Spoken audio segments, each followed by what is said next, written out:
આ રીતે આપણે ગૂંધી લેવાનું. હું તમને બતાડું એ રીતે તમારે ગૂંધવાનું. જેવું સરસ તમે ગૂંધશો ને, થોડું થોડું પાણી લેવાનું, કેમ કે ગૂંધવા માટે એકદમ પાણી નાખશો ને તો તમને પછી વળાંક કાપતા નહીં આવે.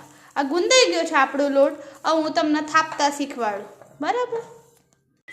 તો જો આપણા આ લોટના પહેલાં છે ને લૂવો લઈ લેવાનો હાથમાં, એટલે આપણને થાપતા આવડી જાય. કેમ કે જે હું પહેલાં નવી શીખતી હતી ને તો મને રોટલાનો વળાંક આવડતો નહોતો.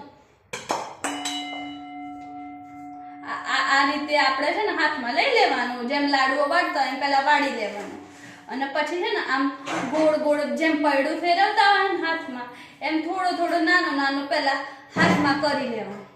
આ રીતે ફટાફટ કરવાનું, પણ છે ને સાઈડો જે હોય ને, આ સાઈડો જો અમારી હાથમાં એ એક પણ ક્રેક વગરની સાઈડ હોવી જોઈએ. કેમ કે પછી સાઈડમાં જો ક્રેક પડતી હોય ને તો ફરી ગૂંધી લેવાનો લોટ, તો તમારા લોટનો વળાંક સરસ આવે. હવે આ જે આડની ઉપર આપણે જે પડીકાનું કટિંગ કરીને મૂક્યું હતું એના ઉપર આ નાખી દેવાનું, અને પછી આને છે ને ધીમે ધીમે આપણે આ રીતે, હું બતાડું તમને, આ રીતે છે ને થાપી દેવાનું. આમ થાપવાનું.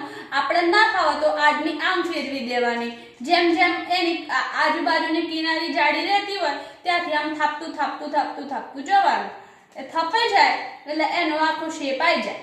આપણે આના ઉપરથી હટાવવાનું નથી, આના ઉપર રાખીને જ આપણે થાપવાનું છે.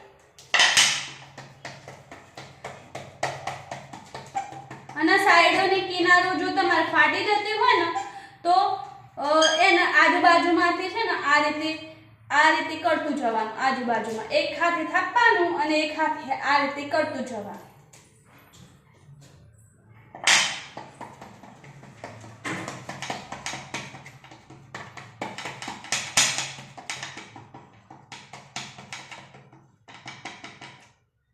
હવે જોઈ લો, આ રીતે તમારા પેપર ઉપર રોટલો ચોંટી જતો હોય અને પડતો ના હોય તો આ રીતે તમારો રોટલો પરફેક્ટ બનીને તૈયાર છે, બરાબર? હવે આપણે આને લોડી પર એડ કરવાનું છે.